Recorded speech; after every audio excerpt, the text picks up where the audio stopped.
kewenangan, kewajiban, ya, kemudian hak dan kewajiban wajib pajak, kemudian rahasia jabatan, kemudian pembatalan, gugatan, sanksi, dan aspek pidana. Ya.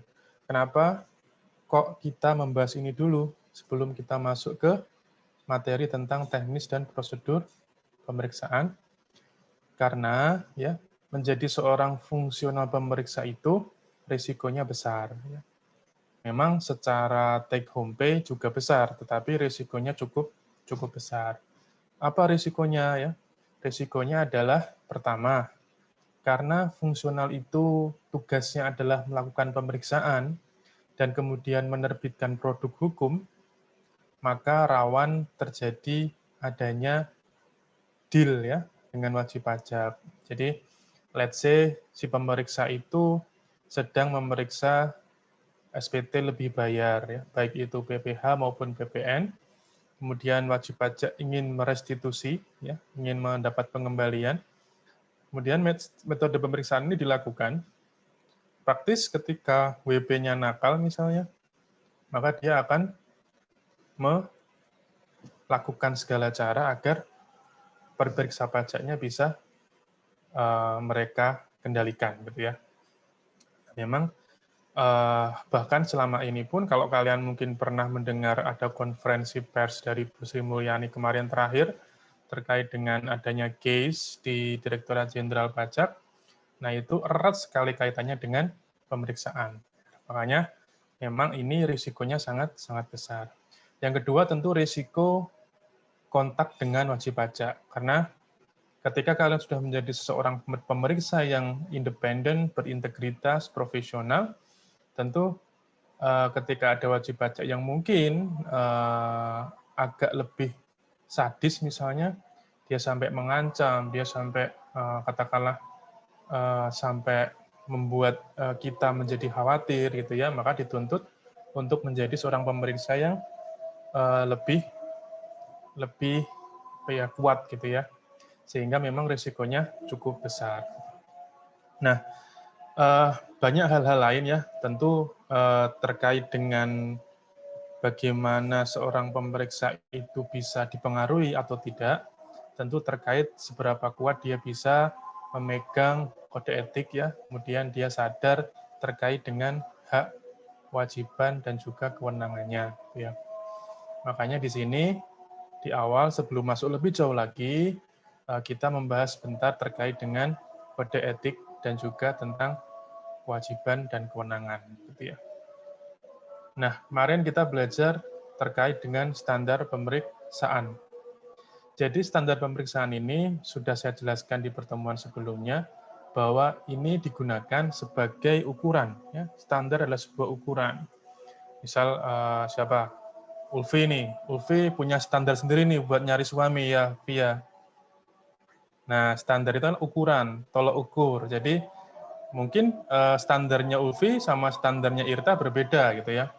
Makanya di sini kalau kita melihat standar pemeriksaan, tentu untuk menyamakan itu semua. Jadi untuk menyamakan orang-orang yang mungkin punya perbedaan standar, disamakan menggunakan standar pemeriksaan. Jadi nanti dari pemeriksa dari Aceh sampai dengan Merauke, dari Papua, dari Aceh sampai dengan Papua, itu ya punya standar yang sama. Jadi ada ukuran mutu pemeriksaannya ini. Standar ini sebagai ukuran mutu, dan ini diatur oleh Direktur Jenderal Pajak, karena kita kemarin belajar bahwa kewenangan pemeriksaan itu ada pada Direktur Jenderal Pajak, sehingga Dirjen kemudian memberikan sebuah perintah berupa standar, sehingga semua pemeriksa yang mewakili, yang didelegasikan kewenangan oleh Dirjen, punya standar pemeriksaan yang sama, gitu ya. Nah, standar ini menjadi capaian minimum, ya. Jadi minimal pemeriksa itu harus melakukan standar ini. Apakah boleh lebih dari ini? Boleh, asalkan masih pada koridor standar yang digariskan. Maksudnya, katakanlah ketika kita melakukan pemeriksaan terkait dengan PPN misalnya, ada faktur pajak yang mungkin dicurigai belum dilaporkan misalnya, maka kemudian yang diketahui adalah masa Januari saja misalnya, Nah, ketika standar itu cuma mengatur bahwa oke, Anda boleh memeriksa satu masa atau beberapa masa misalnya.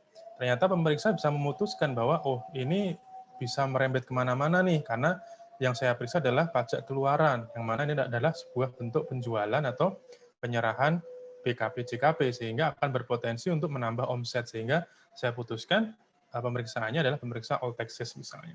Nah ini adalah standar minimum ini harus betul-betul dijalankan oleh pemeriksa ya.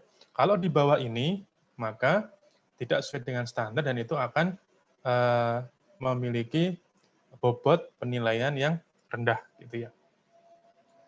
Nah, apa sih tujuan dibuatnya standar pemeriksaan ya? Tentu kita punya beberapa tingkatan ya. Pertama, secara gamblang, secara logis, tentu kita akan tahu bahwa yang namanya standar itu akan membuat semuanya menjadi seragam, kemudian tertib, dan juga punya level pertanggungjawaban yang sama dalam pelaksanaan pemeriksaan. Itu jelas clear. Nah, sebenarnya kemudian kita mengarah ke yang lebih jauh lagi. Sebenarnya keseragaman, ketertiban, tanggung jawab itu kemudian mau diarahkan kemana sih, gitu ya? Nah, pada akhirnya ternyata pada step kedua tujuannya adalah agar pemeriksaan kita itu menjadi pemeriksaan yang efektif dan juga efisien, ya. Sehingga ketika ditanya efektif itu apa, Pak? Efektif itu ketika tujuan pemeriksaan kita tercapai bahwa memang ada loh penjualan yang disembunyikan oleh wajib pajak misalnya, atau ada loh pajak masukan yang ternyata fiktif, yang tidak ada transaksinya sebenarnya, tapi oleh wajib pajak dilaporkan dalam SPT masa PPN. Gitu ya. Kalau efisiensi apa? Ya, efisiensi tentu terkait dengan biaya. Pemeriksa emang ada biayanya? Ada. Jadi ketika memeriksa itu, ya pemeriksa pasti akan melakukan pemeriksaan lapangan misalnya. Pemeriksaan lapangan artinya pemeriksa akan turun ke lapangan, entah ke gudang, entah ke lokasi, gitu ya. Meskipun katakanlah seorang pemeriksa di KPPA yang seharusnya dia cukup turun ke lapangan di daerah A karena memang wajib pajaknya beralamat di KPPA itu ya, di wilayah kekuasaan KPPA tersebut, tapi tidak menutup kemungkinan bahwa si WP itu punya gudang misalnya, misal KPP di Jakarta sedang memeriksa WP di Jakarta, tapi WP Jakarta ini dia punya gudang di Bandung misalnya. Nah, ketika ada petugas pemeriksa pergi ke Bandung, tentu akan mengeluarkan biaya yang namanya biaya perjalanan dinas yang tidak sedikit. Maka standar ini akan menjadi alat bagi kita mengukur apakah pemeriksaan yang dilakukan oleh petugas pemeriksa pajak itu adalah pemeriksaan yang efisien, karena pemeriksa dituntut untuk bisa mengeluarkan biaya yang seminimal mungkin. Ya. Jangan sampai ada pemeriksa yang modus ingin menambah pundi-pundi penghasilannya melalui perjalanan dinas, kemudian dia beralasan karena pemeriksaannya belum juga selesai, karena banyak hal yang harus dilakukan, dan sebagainya. Sehingga standar ini juga bertujuan untuk mengefisienkan kegiatan pemeriksaan, gitu ya.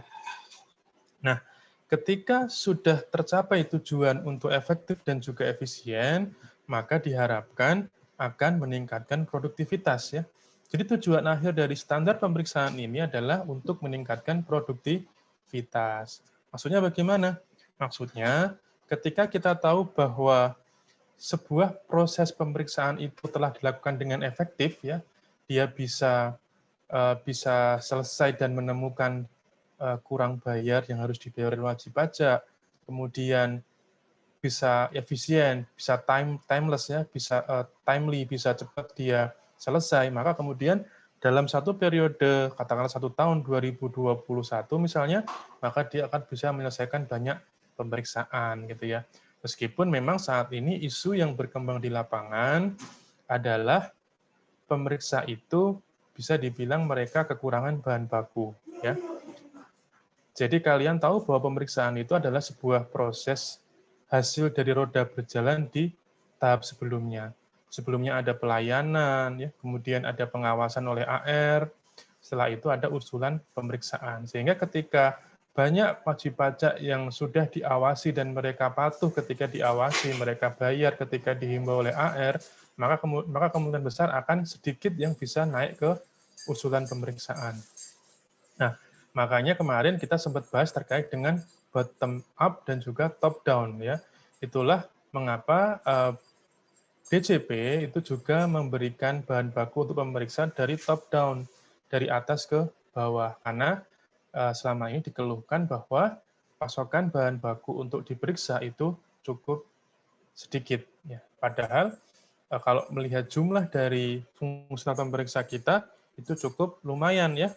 Dan yang namanya fungsional, kalian tentu tahu bahwa untuk bisa naik ke pangkat atau ke golongan selanjutnya, mereka harus mengumpulkan yang namanya angka kredit.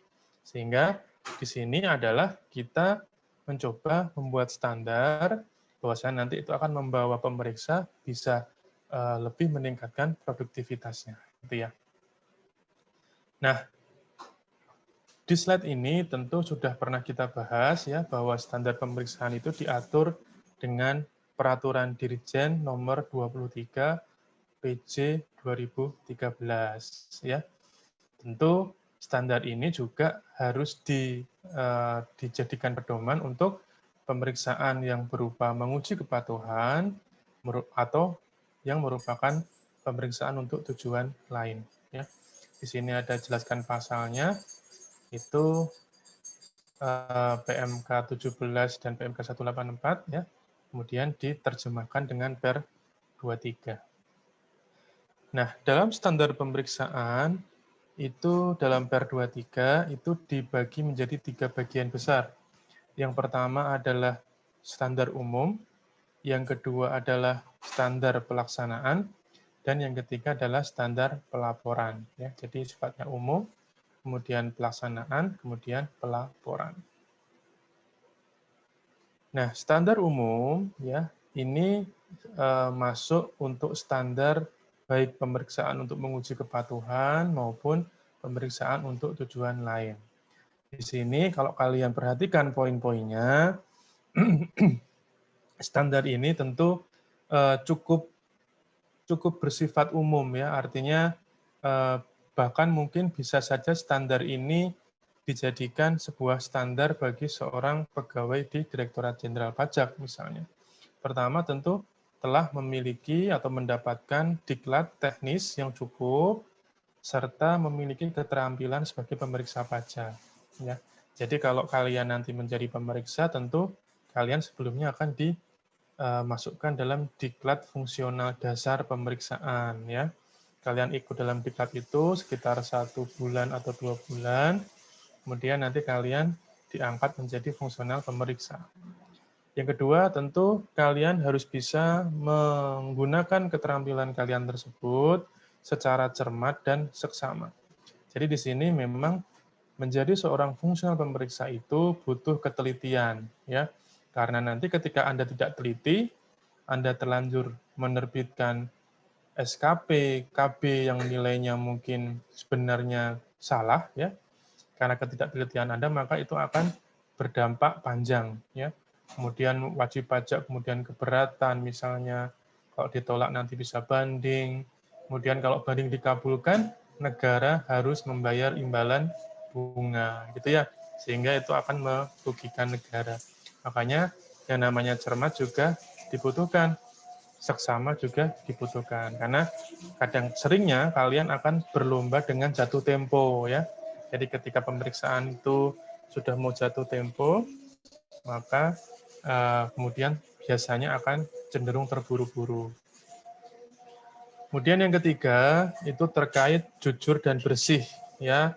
Ini seperti yang sudah saya sampaikan di awal tadi bahwa risiko menjadi pemeriksa pajak itu cukup besar ya, sehingga kalian ketika menjadi seorang pemeriksa itu harus jujur dan bersih ya.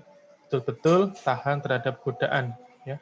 Sehingga itu akan menjadi standar pemeriksaan umum kita ini yang mungkin juga berlaku juga untuk standar sebagai pegawai DJP, karena di berbagai level sebenarnya banyak yang menjadi celah bagi wajib pajak untuk melakukan negosiasi, gitu ya. Kemudian yang terakhir, tentu sebagai seorang pegawai pajak, kalian harus taat terhadap peraturan perundang-undangan, terutama di bidang perpajakan. Nah, yang kedua, kita masuk ke standar pelaksanaan. Ya, standar pelaksanaan ini khususnya pada untuk ketika kita melakukan pemeriksaan yang menguji kepatuhan. Pertama, tentu harus ada persiapan yang baik. Ya, persiapan yang baik di sini tentu persiapan yang berupa kita tahu ada usulan pemeriksaan, ya, katakanlah usulan untuk memeriksa SPT masa PPN yang dicurigai atau yang menurut AR wajib pajak ini ngeyel, ya, membandel gitu ya. Akhirnya diusulkan pemeriksaan. Kemudian karena kita tahu bahwa tujuan dari pemeriksaan ini adalah untuk membuktikan bahwa klaim wajib pajak atau bantahan wajib pajak terkait dengan data pajak keluaran dan pajak masukan itu tadi adalah salah, maka kita harus mempersiapkan kira-kira dokumen apa yang harus bisa kita dapatkan, gitu ya. Kemudian kira-kira di sisi mana kita harus membuat argumen sehingga wajib pajak tidak bisa lagi mengelak. Nah, itu sudah kita lakukan dalam tahap persiapan. Ya, kita tahu tujuannya apa. Tujuannya agar PPN-nya bisa dibayar. Kemudian persiapannya adalah kita harus menyiapkan dokumen ini, dan ini. Nah, itu persiapan yang baik sangat penting dalam pelaksanaan. Kemudian yang kedua, ya, tentu ketika kita melaksanakan pemeriksaan, itu kita melakukan pengujian atas beberapa akun atau beberapa data yang dilaporkan oleh BP dalam SPT. Ya. Tentu itu menggunakan metode dan teknik pemeriksaan yang sesuai dengan program audit. Jadi audit program kalian sudah bikin di awal, kemudian nanti kalian jadikan pedoman sebagai penerapan metode dan teknik pemeriksaan. Nah, minggu depan kita akan belajar terkait dengan metode dan teknik pemeriksaan. Sehingga nanti untuk lebih detailnya kita akan belajar di pertemuan selanjutnya. Kemudian yang ketiga, ya, terkait dengan temuan pemeriksaan. Jadi ketika kita sudah memeriksa, ya, kita sudah persiapan tadi sudah oke, kita mau sasar target kita adalah target yang dokumen ini, kemudian kita uji dengan metode dan teknik yang sudah kita lakukan, kemudian kita mendapatkan temuan nih. Temuan, nah itu harus didasarkan pada bukti yang kompeten dan cukup, dan harus berdasarkan ketentuan perundang-undangan perpajakan. Jadi kita nanti setelah ini kan kita ada tahap namanya download. Jadi kita boleh punya kewenangan untuk mendownload software atau mendownload database dari wajib pajak. Nah, itu bisa kita gunakan sebagai bukti bahwa benar loh wajib pajak sebenarnya ada transaksi kepada PT yang lain yang tidak dilaporkan dalam SPT masa PPN misalnya. Oke. Nah, temuan harus didasarkan bukti ya. Itu clear, sangat clear sekali. Kemudian yang keempat, tentu ketika melaksanakan pemeriksaan ya, pemeriksa tidak bisa berjalan satu orang sendiri ya. Karena pekerjaan menjadi seorang pemeriksa itu harus pekerjaan tim. Nah, satu tim pemeriksa itu harus terdiri dari satu orang supervisor, satu orang ketua tim, dan satu orang atau lebih anggota tim. Nah, dalam keadaan tertentu, ketua tim dapat merangkap sebagai anggota tim. Ya, jadi di poin D ini kita simpulkan, dalam keadaan tertentu, satu tim pemeriksa pajak itu bisa hanya terdiri dari 2 orang. Satu menjadi supervisor, satu menjadi ketua tim plus anggota tim. Itu ya. Nah, makanya ketika nanti kita belajar terkait pemeriksaan data konkret yang dilakukan oleh petugas pemeriksa pajak, dalam hal ini bisa AR, bisa pelaksana pemeriksaan, dan sebagainya, itu biasanya satu tim hanya 2 orang. Kepala seksi Waskon atau pengawasan dan konsultasi itu sebagai supervisor, kemudian AR-nya itu menjadi ketua tim sekaligus menjadi anggota tim. Itu ya, itu kondisi dalam keadaan tertentu yang dimaksud dalam keadaan tertentu, ya. Nah, kemudian yang kelima, ya, pemeriksaan tentu dapat dibantu oleh satu orang atau lebih, ya, yang dia memiliki keahlian tertentu, baik dari Ditjen Pajak sendiri ataupun dari luar DJP. Ya, tentu harus ditunjuk oleh Dirjen, karena sekali lagi kewenangan melakukan pemeriksaan adalah kewenangannya Dirjen. Ya, nanti ketika sudah masuk dalam tim, maka dia disebut sebagai tenaga ahli. Ya, nanti tenaga ahli ini juga akan punya pasal terkait dengan kerahasiaan jabatan. Jadi, ketika kita sebagai seorang pegawai pajak, tenaga ahli yang ditunjuk untuk masuk dalam tim pemeriksa itu, ketika dia membuka data wajib pajak berupa penghasilan, kemudian berupa susunan keluarga, harta, itu harus menjaga rahasia. Jangan sampai data-data tersebut disebarluaskan. Itu ya. Kemudian yang keenam, tentu tim pemeriksa dapat melakukan pemeriksaan secara bersama-sama dengan tim pemeriksa dari instansi lain. Contohnya apa? Contohnya misal DJP sedang memeriksa sebuah perusahaan importir misalnya. Jadi dia mengimpor barang-barang dari China, dari Tiongkok, kemudian dia pasarkan di Indonesia. Tentu ketika kita bicara terkait dengan perusahaan importir, kita akan bicara terkait dengan PPN impor. Karena ada impor, maka kita akan berkaitan dengan bea cukai. Dalam hal ini adalah apa? DJBC. Iya, nama objek pajaknya apa?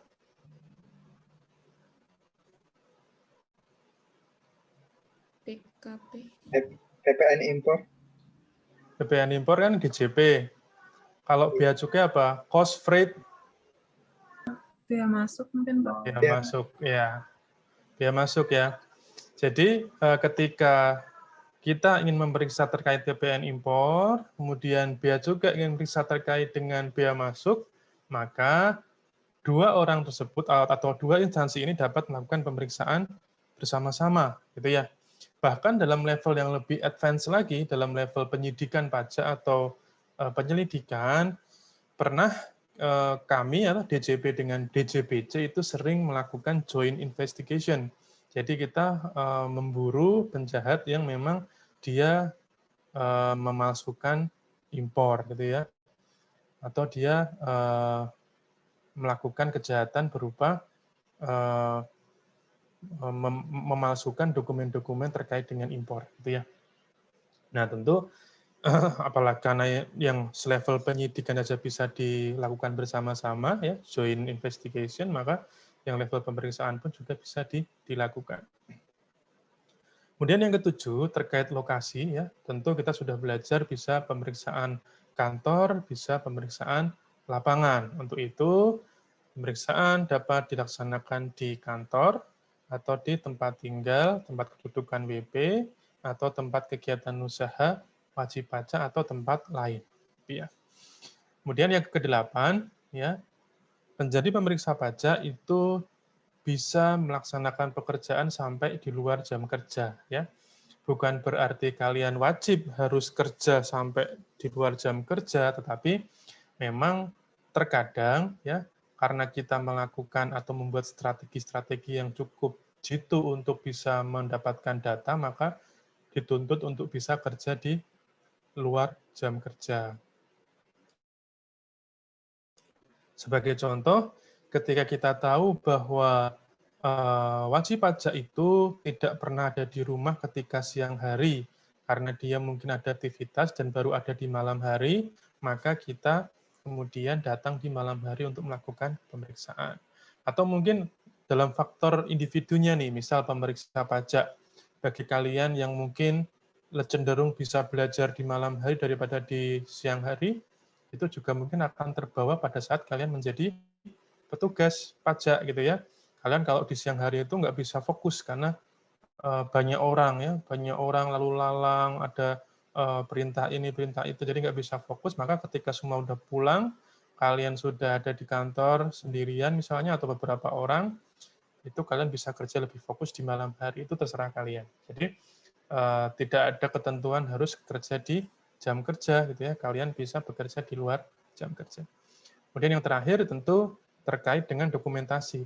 Segala macam tindakan pemeriksaan yang kalian lakukan itu harus didokumentasikan. Bentuknya apa? Bentuknya kerja pemeriksaan atau KKP.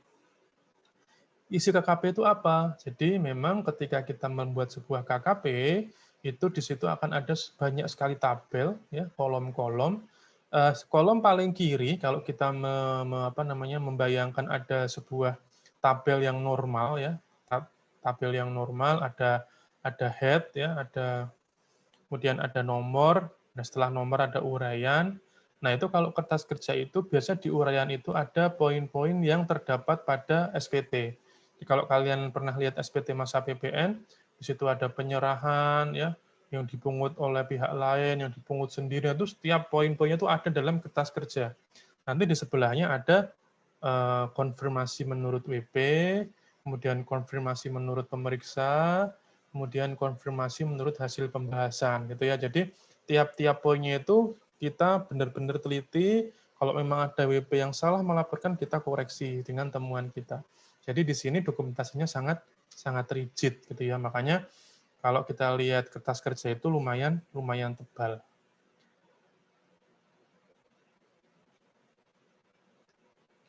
Oke, yang ketiga tentu kita masuk ke standar pelaporan, ya. Tentu ketika kalian membuat sebuah kegiatan pemeriksaan tentu harus dilaporkan, ya.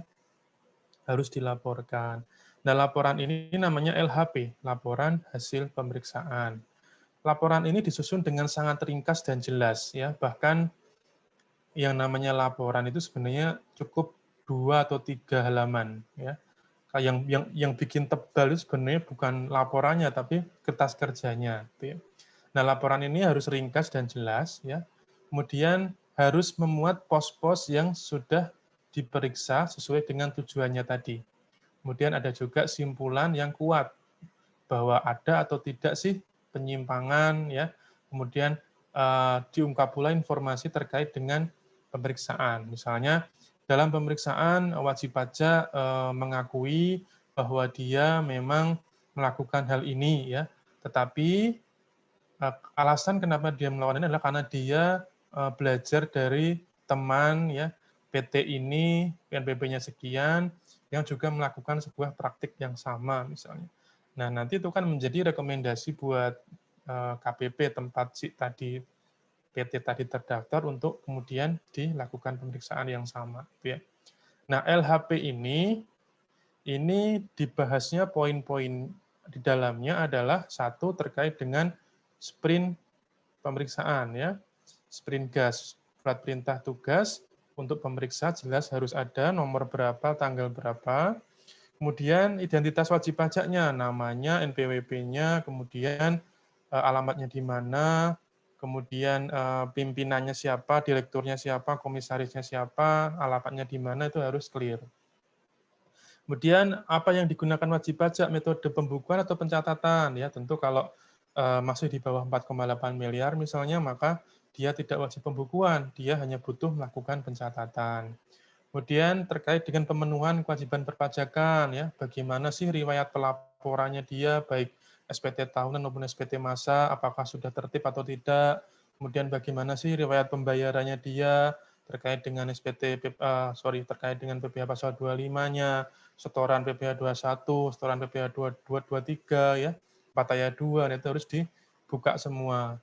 Kemudian buku dan dokumen yang dipinjam apa saja, apakah ada laporan keuangan, raca, laba rugi, laporan arus kas, perubahan modal, apakah semua sudah dipinjam, ya. Kemudian materi yang diperiksa apa, apakah fokus ke penjualan, fokus ke penyerahan BKP JKP, atau fokus ke pembelian, fokus ke pajak masukan, itu harus dijelaskan. Kemudian uraiannya apa, uraian bahwa wajib pajak selama pemeriksaan telah menunjukkan sekian, kemudian dapat disimpulkan bahwa sekian. Jadi uraian ini penting untuk menjelaskan kronologis pemeriksaan. Kemudian ikhtisarnya apa, hal-hal yang penting yang ditemukan apa, ya. Kemudian jelas berapa sih pajak yang terutang, ya. Karena nanti LHP ini akan menjadi dasar bagi pelayanan untuk menerbitkan SKP KB ya. Kemudian yang terakhir simpulan dan usulnya. Nah, ini adalah poin-poin yang harus ada dalam laporan hasil pemeriksaan. Tentu LHP ini tentu harus disusun oleh pemeriksa itu sendiri ya. Kemudian ditandatangani oleh mereka. Kemudian yang terakhir yang menandatangani adalah kepala UP2, baik itu kepala Kanwil, kepala KPP maupun direktur pemeriksaan dan penagihan gitu ya. Nah, itu terkait dengan standar pemeriksaan. Kalau ada yang mau bertanya silahkan sebelum kita lanjut ke etika profesi. Izin bertanya, Pak. Silakan siapa? Tadi kan kalau saya nggak salah dengar ya Pak, yang kalau misalnya ternyata pemeriksaan PPN untuk masa Januari, terus kalau kira-kira ternyata bisa merembet ke yang lain, bisa jadi pemeriksaan seluruh jenis pajak. Ini Ya. juga berlaku di tahun nggak ya Pak? Misalnya kalau misalnya pemeriksaan itu sebenarnya tahun 2018, bisa nggak Pak ngambil data-data juga yang misalnya tahun 2020 itu? Iya. Kalau pemeriksaannya merembet ke tahun yang lain itu juga bisa. Jadi tidak terbatas pada 1 tahun pajak saja, tapi juga bisa beberapa tahun pajak. Jadi memang itu pengembangan pemeriksaan,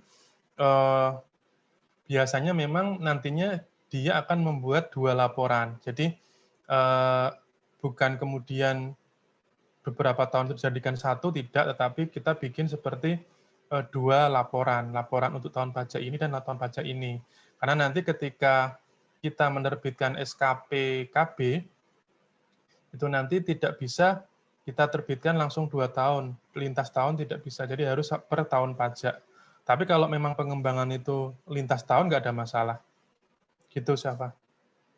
Terima kasih Pak. Ya, sama-sama. Yang lainnya? Silakan. Izin tanya Pak. Silakan. Tadi kan di standar pelaksanaan disebutkan bahwa pemeriksa dapat dibantu oleh orang yang memiliki keahlian tertentu, tapi harus ditunjuk oleh DJP ya Pak. Nah, Ya. misalnya orang ini dari instansi di luar DJP. Ya. Itu apakah mereka harus mengikuti kode etik yang sama seperti ini Pak, seperti standar umum pelaksanaan dan pelaporan, atau mereka mengikuti kode etik dari instansinya sendiri itu Pak? Dan mungkin contoh konkretnya itu seperti apa Pak? Tenaga lainnya. Oke, Nafta. Jadi gini, pertama tentu penunjukan ahli itu bisa dilakukan ya. Contohnya seperti apa? Contohnya misal kita ingin memeriksa perusahaan tambang batu bara misalnya. Ternyata kita tidak punya orang yang ahli terkait dengan bagaimana sebenarnya batu bara itu bisa diekstrak, kemudian hasilnya itu apa saja. Padahal kita pengen tahu sebenarnya si perusahaan tambang itu, batu bara itu tadi sebenarnya bisa menjual produk apa aja sih dari hasil tambangnya dia gitu ya. Maka kita kemudian mencari seorang ahli terkait dengan pertambangan batu bara, kita tunjuk dia sebagai ahli. Kemudian ketika dia menjadi seorang ahli, tentu kita tidak bisa membayangkan, artinya dari dengan latar belakang apapun yang dimiliki oleh si ahli tadi, ketika dia ditunjuk menjadi ahli dan dia bisa melihat data-data penghasilan maupun harta dari wajib pajak kita, maka dia juga terikat pada rahasia jabatan. Jadi nanti ketika kita berbicara terkait rahasia jabatan di pertemuan ini di belakang, tentu ada aturan-aturan sanksi-sanksi bagi pegawai pajak maupun tenaga ahli yang ditunjuk gitu ya. Ketika dia melanggar, ketika dia membocorkan, maka itu nanti akan ada sanksi-sanksinya gitu ya. Nah, kalau terkait realnya bagaimana, tentu ya tadi karena sudah ada sanksinya, maka sebenarnya bisa saja itu dilakukan untuk membuat si tenaga ahli itu tidak sembrono ya, tidak main-main dengan data yang kita punya. Bahkan kalau dulu kalian pernah dengar, saya nggak tahu kalian pernah dengar atau tidak, waktu zamannya Pak SBY masih menjadi presiden, itu sempat SPT-nya Pak SBY itu bocor ke publik ya, dipublikasikan lewat media begitu. Dan ketika ditelusuri memang ada beberapa orang yang mungkin karena dia simpatisan dari partai oposisi saat itu, kemudian melakukan hal-hal yang memang tidak sepatutnya dilakukan.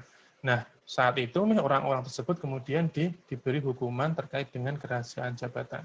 Jadi memang tetap ada kode etik yang harus dipatuhi oleh si tenaga ahli. Bahkan dalam kode etik itu sendiri pun juga diberikan sanksi yang jelas. Artinya ada aturan yang clear, menjelaskan sanksinya apa untuk tenaga ahli yang memang dia membocorkan rahasia. Itu ya, Akta. Baik, Pak. Terima kasih. Sama-sama. Ada lagi? Izin bertanya, Pak. Boleh, silakan. Terkait dengan standar pemeriksaan tadi, kan pemeriksaan boleh dilakukan dengan tim gabungan atau tim bersama-sama dari instansi lain. Misalkan tadi di Direktorat Jenderal Bea Cukai. Nah, tadi kan pemeriksaan itu adalah kewenangan dari Direktur Jenderal Pajak. Apakah dalam melaksanakan tim GAP ini tuh perlu izin dari Dirjen juga atau ada mekanisme lain? Terima kasih. Oke, makasih. Jadi kalau kalian pernah dengar ada yang namanya MOU ya, Memorandum of Understanding. Jadi ketika dua instansi itu ingin melakukan sebuah kerjasama, ya biasanya mereka mempunyai yang namanya MOU, ya nota kesepahaman. Jadi di dalam MOU itu saya beberapa kali pernah merancang MOU DJP dengan kepolisian, dengan Bareskrim, ya. Jadi memang dalam MOU itu pasti akan ada klausul di mana ketika dibutuhkan sebuah pemeriksaan yang yang komprehensif dengan instansi yang lain, maka itu bisa dilakukan. Nah, teknisnya itu tergantung MOU-nya, apakah nanti tiap instansi menerbitkan sprint, jadi sprintnya DJP, itu dalamnya ada pemeriksa pajak, ada pemeriksa bea cukai, kemudian bea cukai juga menerbitkan sprint yang isinya ada pegawai pajak dan pegawai bea cukai. Nah, itu tergantung teknis bagaimana nanti ketika menerjemahkan MOU tersebut, ya. Karena nanti tentu saja setelah adanya MOU, katakanlah MOU antara Menteri Keuangan dengan Kejaksaan Agung misalnya, atau MOU antara Menteri Keuangan dengan Menteri Perindustrian misalnya. Kemudian dirjen-dirjennya itu mereka bikin kayak semacam aturan lebih teknis terkait dengan MOU tersebut. Nah, maka kemudian ketika nanti ada di lapangan, sebenarnya MOU itu menjadi dasar bagi mereka untuk berkolaborasi. Dan itu nggak ada masalah, karena si dirjen sendiri dia sudah mengizinkan dalam tanda kutip karena dia sudah menandatangani sebuah nota kesepahaman terhadap dengan dirjen yang lain atau dengan pejabat yang lain. Jadi secara prinsip sebenarnya sudah ada izin secara kewenangan dari dirjen kepada fungsional pemeriksa pajak. Jadi tidak ujuk-ujuk, tidak kemudian lanjut tanpa adanya MOU, kemudian mereka langsung kolaborasi, itu tidak pernah terjadi seperti itu. Biasanya ada MOU-nya dulu, kemudian ada seperti semacam teknis bagaimana nanti untuk mengatur terkait dengan pelaksanaan itu di lapangan. Gitu ya. Cukup jelas? Ya, oke. Baik, ada lagi silakan. Izin bertanya, Pak. Boleh, silakan. Tadi kan kalau nggak salah dibahas kalau sekarang itu pemeriksa itu kekurangan bahan baku ya, Pak. Nah, sebenarnya apakah ada ditetapkan standar tersendiri, Pak? Misalnya setiap pemeriksa itu memeriksa dalam satu waktu itu misalnya satu wajib pajak atau ada pembagiannya, itu bagaimana, Pak? Oke, sebenarnya kalau terkait jumlah itu tidak ada aturan yang mesti ya semua tergantung pada resource. Artinya ada KPP yang dia punya fungsional itu banyak, ada yang punya fungsional itu sedikit, gitu ya. Tidak rata begitu ya, tidak rata. Tapi kan yang namanya adil kan belum tentu rata. Misalnya kayak KPP di Jakarta yang WIP-nya besar-besar, sama dengan KPP di Jogja misalnya yang WIP-nya kecil-kecil, kan jumlah pemeriksaannya nggak mungkin disamakan gitu ya. Pertama itu. Yang kedua terkait dengan standar, biasanya memang ada hitung-hitungan khusus nih. Misalnya gini, kira-kira yang pantas untuk masuk ke fase pemeriksaan itu yang kerugiannya berapa juta sih atau berapa miliar sih gitu ya. Karena kadang-kadang ada juga tuh usulan pemeriksaan yang potensinya cuma 1 juta, 2 juta, 5 juta, 10 juta bahkan. Nah, itu kan ketika kita menghitung nih, katakanlah satu tim pemeriksa itu isinya 3 orang, 1 supervisor, 1 ketua tim, sama 1 anggota. Masing-masing katakanlah digaji setiap bulannya 25 juta misalnya. 25 juta kalau dikalikan 12 kan 1 tahun 1 orang supervisor itu negara harus mengeluarkan ongkos sekitar berapa? 25 kali 12 berarti 300 juta ya. 300 juta buat gaji si satu supervisor. Kalau kita kalikan 3, 1 tahun negara harus mengeluarkan 900 juta untuk menggaji satu tim itu. Kalau yang ditangani adalah kasus yang kecil-kecil, yang cuma 10 juta, 5 juta, itu kan nggak efisien gitu ya. Maka kemudian ada kebijakan dari pusat, misalnya itu akan bikin seperti kalkulasi bahwa untuk yang level di Jakarta misalnya, maka yang masuk naik ke pemeriksaan adalah wajib pajak yang memang secara kerugian negara itu bisa cukup pantas untuk diperiksa oleh pemeriksa pajak yang punya ongkos sebegitu besarnya gitu ya. Makanya kenapa kadang-kadang karena kita picky ya, karena kita memilih kerugian yang cukup signifikan sehingga nantinya bisa menutup biaya operasional, seperti katakanlah tanda kutip biaya operasional, maka banyak wajib pajak yang memang yang diperiksa adalah wajib pajak yang besar-besar gitu ya, yang memang kurang bayarnya itu cukup signifikan. Tetapi tentu levelnya akan berbeda di tingkat daerah ya. Tingkat daerah, katakanlah ketika daerah ngotot pengen agar yang naik itu adalah yang kerugiannya sekian ratus juta. Ya kalau memang WP-nya di situ nggak ada yang bisa sanggup untuk punya kemampuan bisa bayar segitu dan memang secara omset juga tidak sebesar itu, ya kenapa dipaksain standar itu ya, harusnya kita sesuaikan lagi, kita turunkan. Artinya ya memang agar si bahan baku tadi itu bisa terus ada, jangan sampai dengan alasan seperti itu kemudian pemeriksaannya tidak kerja karena tidak ada pasokan bahan baku. Jadi memang standarnya itu beragam, tergantung nanti bagaimana setiap KPP atau setiap Kanwil itu menentukan kira-kira mana yang harus diperiksa. Seperti contoh seperti AR juga. AR itu ketika dia bisa mendapatkan setoran penerimaan ya, itu yang dihitung adalah setoran yang jumlahnya minimal katakanlah 250.000 gitu ya. Jadi ketika ada AR dia bisa menghimbau, ternyata WP cuma bayar 100.000 itu tidak dihitung sebagai kinerja AR, ya, itu akan dianggap ya udah ikhlasin aja, itu tidak akan masuk ke IQ kamu, tidak akan masuk ke indikator kinerja kamu gitu ya. Tapi kalau kamu bisa katakanlah di atas 250.000, maka kamu bisa masuk ke dalam IQ. Nah itu contoh bagaimana memotivasi agar AR itu bisa punya standar prioritas, kira-kira mana yang nanti akan diberikan pengawasan. Seperti itu ya, Gung. Baik, terima kasih Pak. Ya, sama-sama. Oke, kita lanjutkan dulu ya. Nanti kalau ada yang mau tanya, kita kasih lagi kesempatan setelah ini. Nah, di sini ada etika profesi. Tentu kalian sudah pernah mendapatkan mata kuliah ini, khususnya etika profesi secara umum. Nah, di sini terkait dengan pemeriksa pajak. Nah, di sini dibahas tentang pengertian etika. Tentu kalian sudah sangat paham ya, bahwa yang namanya etika itu adalah sebuah studi tentang human behavior, tentang tingkah laku manusia, gitu ya. Dan ini tidak hanya menentukan tentang kebenaran, tapi juga biasanya etika itu akan menyelidiki manfaat atau kebaikan dari human behavior tersebut. Ya. Nah, perilaku sendiri tentu kita bisa membedakan secara kasar, ya.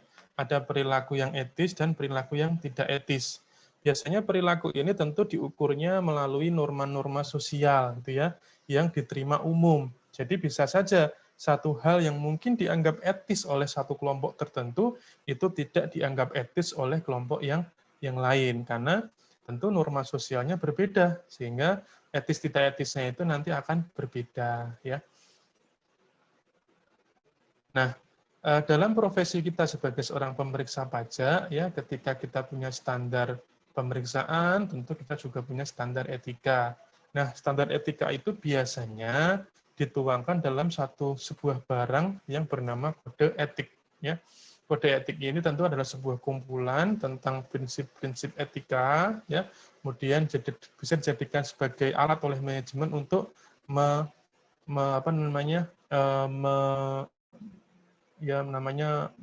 memberikan pengetahuan yang dalam terhadap nilai-nilai organisasi. Ya, kalau di Kemenkyu kalian tentu sudah mengenal ya, waktu dinamika mungkin kalian diajarin terkait dengan integritas, ya, profesionalisme, sinergi, pelayanan, kesempurnaan. Nah, itu adalah satu kode nilai-nilai Kementerian Keuangan yang menjadi dasar untuk bisa menerapkan kode etik. Nah, tentu yang namanya kode etik juga adalah sebuah tanggung jawab bagi si anggota organisasi ya untuk bisa menjalankan kode etik itu sehingga bisa menjadi nilai yang bisa meningkatkan baik itu kinerja maupun kita bilangnya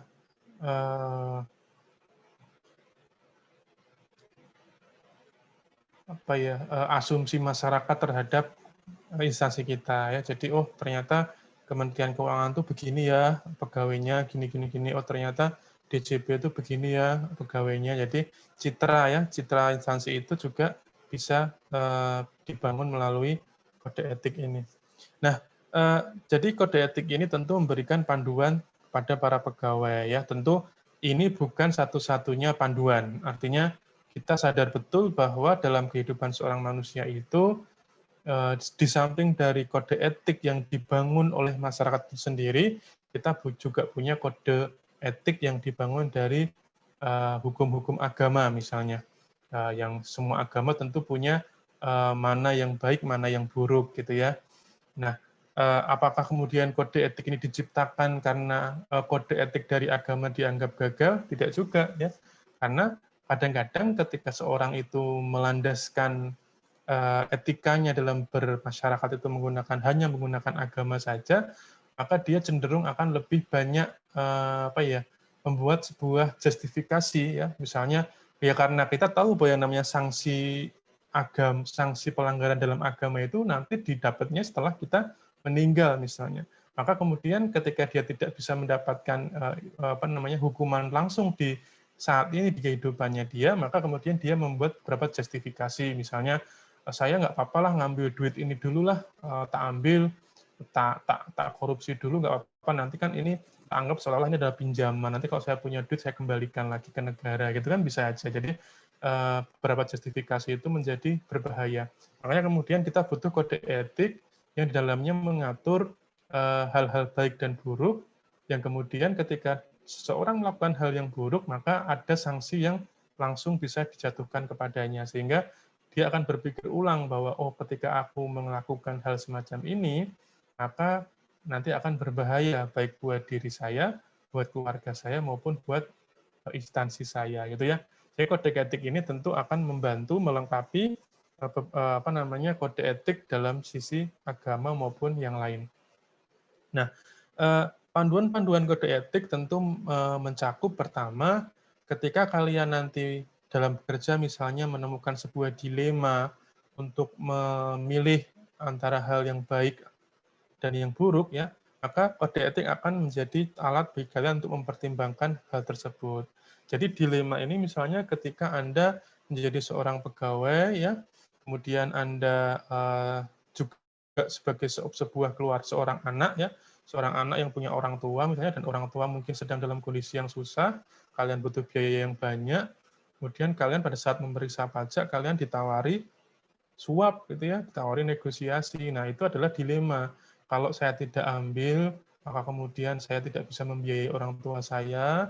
Kalau saya yang ambil, maka saya nanti menjadi akan berpeluang untuk bisa menjatuhkan karir saya, merusak kehidupan saya. Maka kemudian kalian akan mempertimbangkan dilema itu dengan beberapa nilai yang kalian dapatkan dari kode etik gitu ya. Kemudian yang kedua terkait dengan tekanan. Ya tentu ketika kalian bekerja ya kalian akan berhadapan dengan pressure. Bahkan ketika kalian di kampus kuliah pun juga pasti akan menghadapi pressure. Baik itu tentang waktu, tentang nilai, tentang kondisi PJJ juga mungkin adalah sebuah pressure buat kalian gitu ya. Maka ketika kalian nanti bekerja tentu akan bertambah pressure-nya. Tepat waktu harus masuk ya, kemudian pulangnya harus tepat waktu. Belum kalau ada pada penugasan keluar kota, kemudian ada persiapan untuk kegiatan yang levelnya nasional, kalian harus lembur gitu ya. Nah itu pressure-pressure itu tentu harus kalian hadapi dan kalian terus untuk menjadikan kode etik sebagai pedoman. Tentu pressure juga ada yang lebih levelnya lebih tinggi lagi. Misal kalian punya pimpinan, misalnya pimpinan kalian ternyata masih suka menerima suap, menerima gratifikasi, kemudian kalian sudah dari awal sudah berprinsip tidak akan menerima itu, tapi Anda dipaksa, ditekan oleh atasan agar Anda menerima itu. Maka itu juga sebuah pressure. Nah, ketika kalian menghadapi itu, maka kode etik diharapkan bisa membuat kalian menjadi pribadi yang lebih tangguh lagi untuk menolak hal-hal semacam itu. Nah, kemudian yang ketiga ya tentu terkait dengan kepedulian atas organisasi ya. Karena kita ternyata dalam bekerja di perkantoran ya, bertemu dengan banyak orang, bertemu dengan sesama pegawai, bertemu dengan orang lain yaitu wajib pajak, tentu kita harus memanage, harus memelihara hubungan ya. Jangan sampai kita karena merasa jadi pegawai pajak bisa punya kewenangan mengawasi, memeriksa, kita sewenang-wenang dengan wajib pajak. Itu nanti kalau wajib pajaknya kemudian tidak terima, tentu itu akan berkembang kemana-mana, akan membuat instansi kalian menjadi instansi yang mungkin dibicarakan keburukannya, padahal itu hanya karena ulah kalian yang mungkin lupa terhadap kode etik sebagai seorang pegawai DJP. Maka kemudian kode etik ini adalah sebuah alat bagi kalian untuk menunjukkan kepedulian terhadap teman kalian sesama pegawai maupun terhadap wajib pajak, gitu ya. Nah, tentu ketika kita menjadi seorang pegawai DJP sebagai seorang PNS ya, secara umum kita adalah seorang PNS, orang ASN ya, aparatur sipil negara, kita terikat dengan kode etiknya ASN, kode etiknya PNS ya, masih di PP 42 2004 ya. Di sini tentu sebenarnya kalau kita lihat sebenarnya sangat umum ya, bahwa kalian harus melaksanakan sepenuhnya Pancasila dan UUD 45 ya. Kemudian kalian harus mengangkat harkat dan martabat bangsa dan negara ya. Kemudian kalian harus menjadi perekat dan pemersatu bangsa ya. Nah, ini memang hal-hal yang seolah-olah bahasa langit ya. Tapi sebenarnya bisa diejawantahkan dalam kehidupan sehari-hari. Misalnya menjadi perekat dan pemersatu bangsa gitu ya. Saya jadi ingat dulu waktu saya masih di kantor pusat ya, kami selalu dinilai oleh semacam kepatuhan internal begitu, apakah kami punya level yang cukup terhadap indikator menjadi perekat bangsa gitu ya. Kita diminta tuh ngasih skor, kira-kira siapa sih pelaksana atau siapa sih pegawai yang punya level perekat bangsa paling tinggi gitu ya. Nah, pada waktu itu kami bercanda gitu, ini harusnya yang menang, yang levelnya paling tinggi adalah orang-orang yang selalu memberikan makanan ke kita. Jadi yang selalu ngasih makanan gratis, naktir-traktir gitu kan, akhirnya jadi perekat bangsa. Kan memang benar ya, orang-orang kita kan sangat senang kalau dapat gratisan ya. Ketika dikasih makanan, semuanya langsung ngerubungin makanan. Maka waktu itu kita keputusan, udahlah daripada susah, udah bikin aja yang paling sering traktir, itulah yang level perekat bangsanya tinggi gitu ya. Tapi ini cuma bercanda itu, tapi kita hal yang sebenarnya bercanda tapi kita jadikan suatu hal yang menarik untuk dia jadikan skema penilaian gitu ya. Tapi secara umum sebenarnya kalau kita mau bicara konteks saat ini ya, konteks kalian sebagai seorang milenial, tentu kalian akan berhadapan pada kondisi real di mana di dalam dunia maya, dunia sosial, dunia media sosial itu terdapat perang antara kubu A dan kubu B misalnya, kemudian dari pihak A dan pihak B mereka saling menyerang, saling menghina ya.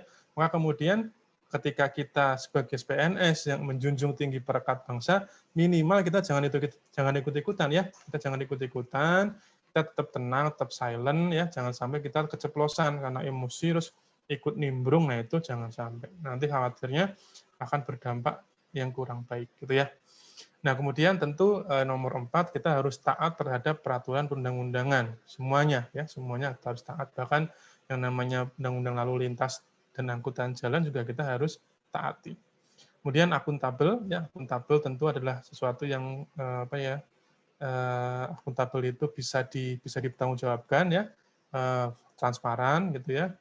Kemudian tanggap, terbuka, jujur, akurat. Nah, tentu ketika kita tahu bahwa yang namanya ASN, PNS itu sebenarnya suatu hal yang diciptakan untuk memberikan pelayanan kepada masyarakat ya. Artinya etika dalam hal ini yaitu tanggap, terbuka, jujur, akurat ini adalah sesuatu yang terkait dengan bagaimana kita sebagai ASN melayani masyarakat. Kemudian yang ke-7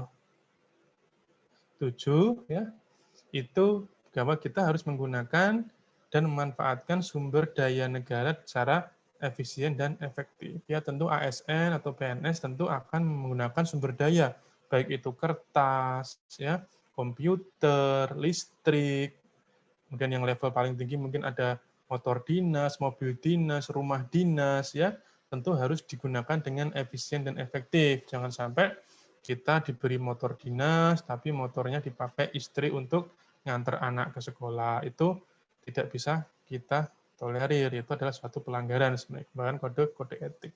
Karena motor dinas itu digunakan untuk kepentingan dinas. Gitu ya. Kemudian yang terakhir tentu sebagai ASN kita harus jujur, tidak boleh memberikan kesaksian palsu atau keterangan yang tidak benar. Nah, kemudian kita masuk ke lingkup yang lebih kecil, lingkup DJP. Tadi kita membahas tentang ASN secara umum, PNS secara umum, kita masuk ke kode etik DJP secara khusus.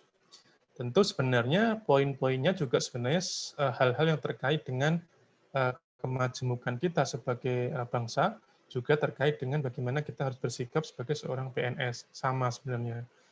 Tetapi ada poin-poin tertentu ya terkait yang spesifik untuk DJP. Misal, kita harus mengamankan data dan informasi ya. Tentu kita sebenarnya saat ini DJP itu bisa dibilang adalah pengawal dari data-data yang dilaporkan oleh WP melalui SPT ya. Jadi kita harus bisa mengamankan data itu, jangan sampai bocor. Nah, ini adalah contoh spesifik kode etik yang ada dalam DJP ya. Kemudian misalnya ada juga terkait dengan bagaimana kita bertanggung jawab dalam penggunaan barang inventaris milik DJP. Tentu di sini maksudnya adalah DJP memiliki inventaris baik itu yang bersifat fisik hardware maupun software gitu ya. Sehingga ketika kalian diberikan akses pada software tertentu atau pada user tertentu, maka kalian harus menjaga digunakan dengan sebaik-baiknya, karena kalau tidak nanti akan ada risiko yang harus kalian tanggung apabila ada kebocoran. Misal saya tidak sengaja login dalam sistem informasi DJP, SIDJP misalnya, kemudian saya tinggal pergi tanpa saya log out, maka kemudian ada orang tidak bertanggung jawab yang mungkin menggunakan user saya untuk meng-capture sesuatu, kemudian itu tersebar luas, dan itu menjadi risiko bagi saya, karena saya yang tidak hati-hati dalam menjaga inventaris, yaitu user web yang saya dapatkan. Gitu ya. Itu yang lainnya tentu kalian sudah bisa melihat hal-hal yang bersifat umum, ya, misal menghormati agama, ya, budaya, adat istiadat, kemudian profesional, transparan, akuntabel, gitu ya. Kemudian pelayanan, ya, baik ke wajib pajak sesama pegawai maupun pihak lain, mentaati perintah dinas, ya, jam kerja, tata tertib, itu semuanya adalah hal yang sifatnya umum, ya. Bersikap, berpenampilan, bertutur kata sopan, ini juga harus kita perhatikan, ya. Saya sering nih melihat kalian, ya, anak-anak milenial gitu, sering tak perhatikan ketika kalian bicara dengan teman kalian yang akrab gitu ya, yang sudah akrab gitu ya, itu biasanya di depan umum pun kalian nggak sadar ngomongnya, manggilnya kebun binatang, manggilnya hal-hal yang sebenarnya tidak pantas. Kalau kalian misal di dalam ruangan isinya cuma kalian berdua, bertiga, satu yang sudah akrab, kalian mau ngomong sesuka kalian terserah. Tapi kalau sudah di luar, ya kalian walaupun cuma berbincang berdua, tapi kalau di sekitar Anda banyak orang, tolong berbicara yang sopan. Karena bisa jadi ketika kita ngomong dengan teman baik kita, best friend kita itu nanti sudah biasa kayak gitu, tapi kan orang lain mendengarnya, oh kok kayak gitu ya, pegawai mana sih itu? Nah itu menjadi suatu hal yang bermasalah, gitu ya. Jadi kita harus pandai-pandai menjaga diri kita, mencoba membaca kira-kira apakah situasi ini cocok untuk saya bergaul secara santai dengan kawan baik atau tidak. Nah, tentu ada juga larangan ya, tentu terkait dengan diskriminatif ya. Kemudian menjadi anggota atau simpatisan aktif partai politik ini juga harusnya ini dilarang, tapi faktanya memang banyak teman-teman kita yang masih menjadi simpatisan partai politik gitu ya. Nah, kemudian menyalahgunakan kewenangan ya, tentu menyalahgunakan fasilitas ya. Kemudian menerima pemberian. Nah, ini tentu kalian belajar yang namanya gratifikasi ya, pemberian dari orang lain ya. Untuk membedakan gratifikasi atau tidak itu bagaimana? Gampang saja. Kalian tanyakan pada diri kalian sendiri. Misal kalian jadi pegawai DJP, kemudian kalian nerima sesuatu dari wajib pajak. Kalian tanyakan, kira-kira kalau saya bukan pegawai DJP, apakah orang itu tetap memberikan hadiah ke saya? Apakah orang itu tetap mau memberikan sesuatu ke saya? Gitu ya. Kalau ternyata tidak, berarti itu gratifikasi. Gitu ya. Itu adalah contoh sederhana untuk mendeteksi gratifikasi atau bukan. Kemudian tentu menyalahgunakan data dan informasi perpajakan, ini juga kita nggak boleh, ya, kerahasiaan data. Kemudian melakukan perbuatan yang dapat mengakibatkan gangguan, kerusakan, atau perubahan data, ya, misalnya kalian bekerja di DJP, terus kalian main Dota, ya, main Dota, menghabiskan slot jaringan, gitu ya. Nah, itu berbahaya. Selain itu tidak profesional, itu juga mengganggu jaringan, gitu ya. Kemudian dulu saya waktu masih awal-awal bekerja tahun 2008 gitu ya, teman-teman masih pada kebiasaan dulu waktu di kampus sukanya main ke mana itu yang game center yang di depan kampus itu apa namanya lupa saya. Nah itu begitu mereka pertama kerja gitu langsung waktu istirahat itu ayo main semua ya. Teriak-teriak ulti gitu ya. Apalah nggak terti saya. Nah, itu pada akhirnya mengganggu jaringan ya. Ternyata setelah mereka selesai itu atau ketika mereka sudah istirahatnya sudah selesai sebenarnya tapi mereka masih nanggung ya, masih belum selesai main gamenya gitu. Pada akhirnya mengganggu kinerja karena jaringannya menjadi lemot gitu ya. Nah, itu nggak boleh ya, nggak boleh. Karena itu nantinya akan berpengaruh terhadap pelayanan. Ini coba kalian bayangkan, ketika jaringan itu terganggu oleh main game tadi, tapi teman kita yang di pelayanan sedang menghadapi wajib pajak, dia mau daftar, misalnya mendaftar NPWP, jaringannya lemot, gitu kan kasihan dia ya.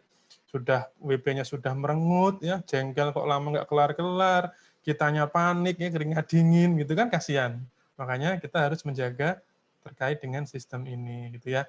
Yang terakhir tentu kalian juga harus menghindari perbuatan tidak terpuji yang bertentangan dengan norma kesusilaan dan juga norma citra dan martabat ya. Misal kalau kalian yang punya orientasi aneh ya itu jangan ditunjukkan ya, jangan digembar-gemborkan saya lupa pegawai DJP, saya orientasi saya begini jangan ya. Kalau memang kalian seperti itu ya silahkan, tapi tolong disimpan buat kalian sendiri ya. Jagung ya.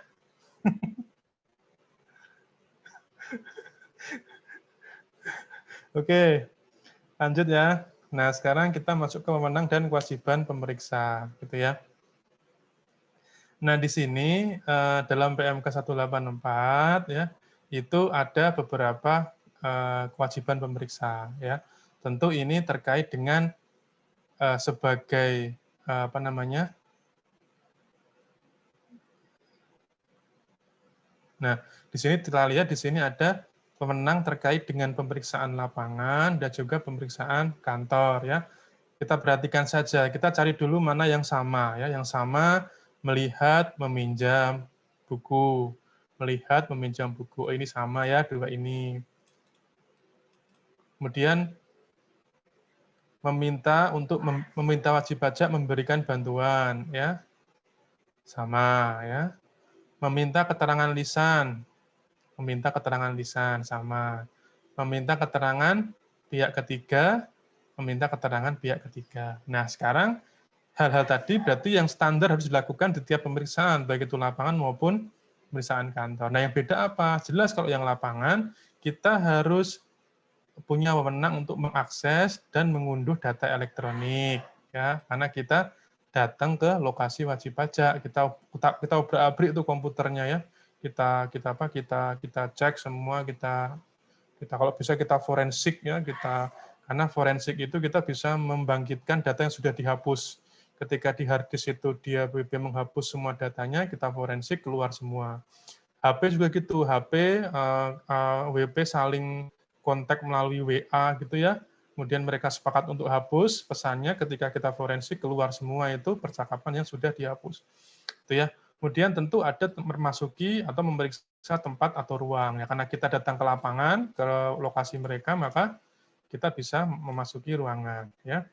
Kemudian penyegelan jelas, ketika kita tahu bahwa ruangan itu berisi banyak dokumen yang berisi bukti, yang berisi pendukung kita untuk bisa menemukan temuan pemeriksaan, maka kita segel. Jangan sampai dia masuk, kemudian nanti mengubah atau menghilangkan barang bukti. Nah, untuk yang di kantor tentu kita ada kewenangan memanggil ya, karena di kantor kita panggil, kemudian kita bisa meminjam kertas kerja pemeriksaan yang dibuat oleh KAP, Kantor Akuntan Publik ya. Jadi kita bisa pinjam. Kalau yang ini kita bisa akses, kita bisa masuk, kita bisa geledah ya. Kalau yang ini karena kita di kantor, kita bisa punya kewenangan untuk meminjam kertas kerja auditnya. Karena kita mau cek tuh, betul nggak sih auditnya ini gitu ya. Kemudian kalau emang betul, kita coba cari celah lain nih, kira-kira mana yang oleh audit ini dilewatkan misalnya seperti itu. Nah, kemudian kewajibannya apa? Nah, kewajibannya tentu ketika dia pemeriksaan lapangan, maka kita harus membawa yang namanya surat pemberitahuan pemeriksaan. Tapi kalau pemeriksaan kantor, kita harus menyampaikan surat panggilan. Bedanya itu ya. Bedanya kalau di lapangan kita datang nih, sambil menunjukkan surat pemberitahuan pemeriksaan. Kemudian yang kedua, kita memperlihatkan tanda pengenal pemeriksaan pajak dan surat perintahnya. Ya, kita harus perlihatkan. Kemudian kalau ada perubahan susunan tim, maka kita harus tunjukkan surat perubahan susunan tim. Karena nanti kalau kita bawa orang baru, misalnya tim kita ini baru aja berubah, kita bawa ke sana, ternyata wajib pajaknya nanya, itu siapa? Gitu ya, itu siapa? Kok ikut-ikutan? Gitu. Nah, itu kita bisa tunjukkan bahwa ada perubahan tim. Kemudian juga kita wajib melakukan pertemuan dengan WP untuk menjelaskan berbagai hal. Pertama, terkait dengan alasan dan tujuan pemeriksaan, hak dan kewajiban WP, ya. Kemudian hak WP untuk mengajukan QA, ya. Nah, ini QA ini tentu dikecualikan bagi yang data konkret, ya. Data konkret yang pemeriksaannya adalah kantor. Kemudian kita juga jelaskan bahwa WP itu wajib memenuhi permintaan, ya, jangan menolak, gitu ya. Kemudian setelah itu, ya setelah ketemu dengan wajib pajak, tentu kita harus tuangkan hasil ketemuan itu dengan BA, ya berita acara hasil pertemuan. Kemudian setelah kita kaji, kita hitung-hitung, kita ketemu berapa pajak terutangnya, maka kita sampaikan SPHP ke wajib pajak, namanya surat pemberitahuan hasil pemeriksaan, ya. Kemudian nanti WP memberikan tanggapan terhadap SPHP itu, kemudian nanti kita undang WP-nya. Kita undang untuk pembahasan akhir hasil pemeriksaan. Nah, setelah selesai, setelah sepakat, ya, kemudian kita sampaikan kuesioner sebagai bahan untuk si wajib pajak menilai kita. Bagaimana sih proses pemeriksaannya, apakah sudah bagus atau belum, dan sebagainya. Nah, kemudian kita juga wajib memberikan pembinaan kepada wajib pajak, ya. Jadi pembinaan ini bukan berarti pembinaan yang continuous, ya, yang terus-menerus, bukan. Tapi ketika kita sudah terakhir ketemu itu, kita sampaikan bahwa Pak, lain kali tolong jangan seperti ini, ya. Ini salah, harusnya seperti ini, seperti ini, seperti ini. Nah, lalu Pak, misal kalau kita lihat bahwa ternyata yang datang bukan WP-nya, tapi kuasanya, yang mana kuasa itu adalah orang yang mengerti tentang pajak, gitu ya. Maka kita juga tetap harus kita bina, ya, karena yang namanya kuasa, kemudian dia tahu pajak, itu belum tentu mau taat membayar pajak, karena justru mereka tahu pajak itu mereka gunakan untuk melakukan tax avoidance atau tax evasion, ya, karena mereka tahu celah-celahnya, kemudian mereka manfaatkan.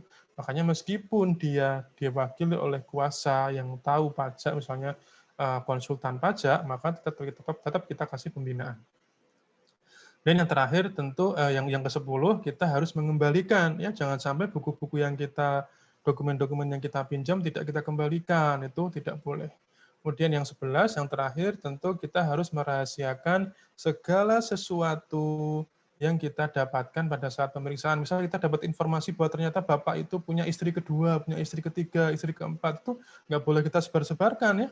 Itu harus kita jaga, meskipun itu tidak relevan dengan pemeriksaan pajak kita, tapi karena itu rahasia, kita juga harus jaga, gitu ya. Nah, itu kewajiban pemeriksa. Nah, sekarang kita masuk ke kewajiban dan hak wajib pajak. Nah, di sini tentu ada kewajiban wajib pajak. Sebenarnya kalau kita lihat, ini adalah kebalikan dari kewenangan tadi, ya. Jadi dibagi dua, satu pemeriksaan lapangan, satu pemeriksaan kantor. Tentu ketika tadi tentang pemeriksaan lapangan itu pemeriksa itu boleh mengunduh, mengakses data, maka di sini kewajiban WP adalah memberikan kesempatan, gitu ya. Kemudian kalau tadi ada kewenangan memasuki tempat, maka kewajiban WP adalah memberikan kesempatan untuk masuk ke dalam ruang dan sebagainya. Ya, ini ada yang spesial di sini. WP wajib menyampaikan tanggapan secara tertulis terhadap SPHP. Jadi, tadi saya sampaikan di depan ya terkait dengan ini kewajiban pemeriksa kan menyampaikan SPHP ya, poin 6 ini. Nah, sementara kewajiban wajib pajak adalah menjawab ya, menjawab SPHP. Kemudian kalau kita lihat juga di kantor ini pemeriksaan kantor, maka jelas dia wajib memenuhi panggilan ya. Kemudian dia juga wajib meminjamkan kertas kerja pemeriksaan yang dibuat oleh akuntan publik. Jadi sebenarnya secara head to head sebenarnya ini hanya kebalikan dari yang tadi, yang kewenangan pemeriksa. Gitu ya. Nah, pertanyaannya adalah apakah kewajiban ini bisa dilanggar? Maksudnya, apakah ketika WP itu dipanggil, ya, kemudian dia tidak datang, apakah ada cara lain agar kita bisa mendapatkan informasi dari mereka? Gitu ya. Atau misalnya melalui video call, atau melalui telepon, atau melalui WhatsApp misalnya, gitu ya. Nah, itu tidak diperbolehkan ya. Wajib pemeriksa harus bertemu langsung dengan wajib pajak, gitu ya. Nah, kenapa? Karena dengan kita bertemu langsung, kita akan dengan mudah membaca gelagat, ya, membaca gelagat, membaca roman, sehingga kita tahu apakah dia bohong atau tidak. Kemudian kita juga bisa melakukan beberapa pressure, beberapa tekanan-tekanan yang tidak terlalu besar, tetapi berdampak cukup signifikan bagi bagaimana dia menyampaikan fakta, gitu ya. Nah, bagaimana kalau memang ketika dia dipanggil, katakanlah begitu, dia tidak datang juga, gitu ya. Nah, ada mekanisme kita menggunakan berita acara. Jadi, ketika WP dipanggil tidak pernah datang itu, tidak kemudian pemeriksaannya kita tutup, tidak, ya. Nanti kita lanjutkan dengan berita acara bahwa wajib pajak tidak menghadiri pemeriksaan, gitu ya. Yang tanda tangan ya pemeriksaannya, kemudian juga kepala kantornya. Setelah itu nanti, setelah kita bikinkan BA itu, ya, kemudian kita periksa, kita hitung berapa pajak terutangnya, kemudian kita terbitkan SPHP, tetap kita kirimkan SPHP-nya, surat pemberitahuan hasil pemeriksaan kita kirimkan ke alamatnya. Kalau dia tidak memberikan tanggapan tertulis juga, gitu ya, kita bikinkan BA bahwa dia tidak memberikan tanggapan tertulis, gitu ya. Setelah itu kita sampaikan undangan pembahasan akhir hasil pemeriksaan. Tetap kita sampaikan. Kalau dia nggak datang juga, kita bikinkan BA bahwa si wajib pajak tidak hadir dalam pembahasan akhir hasil pemeriksaan. Pada akhirnya tetap akan terbit SKP KB, tetap akan terbit surat ketetapan pajak kurang bayar. Jadi sebenarnya pemeriksaan ini tetap bisa dilaksanakan meskipun WP-nya tidak hadir, dan itu malah sebenarnya secara prinsip akan merugikan wajib pajak sendiri, gitu ya, karena dia tidak memiliki kesempatan untuk melakukan pembelaan. Nah, itu adalah kewajiban wajib pajak, gitu ya. Kemudian untuk haknya apa saja, ya, haknya juga kebalikan dari kewajibannya si pemeriksa, gitu ya. Tentu wajib pajak dia berhak menanyakan tanda pengenalnya mana Pak, gitu ya. Kemudian surat perintahnya mana. Sama lah kalau kalian lihat kayak film-film polisi, penjahat polisi, gitu ya. Ketika penyidik mau masuk, menggeledah, tanya mana surat perintahnya Pak, gitu ya. Mana tanda pengenal penyidik Anda Pak, gitu ya. Kemudian tentu kita wajib pajak juga bisa untuk meminta surat pemberitahuan pemeriksaan. Jadi misal ada pemeriksa pajak datang ke rumah gitu, saya mau memeriksa itu ya, mana Pak surat, mana Pak tanda pengenalnya ya, mana surat perintahnya, dan mana surat pemberitahuan pemeriksaannya, gitu ya. Kemudian kalau emang ada perubahan susunan tim memeriksa ya, kita bisa minta suratnya, mana surat perubahan timnya.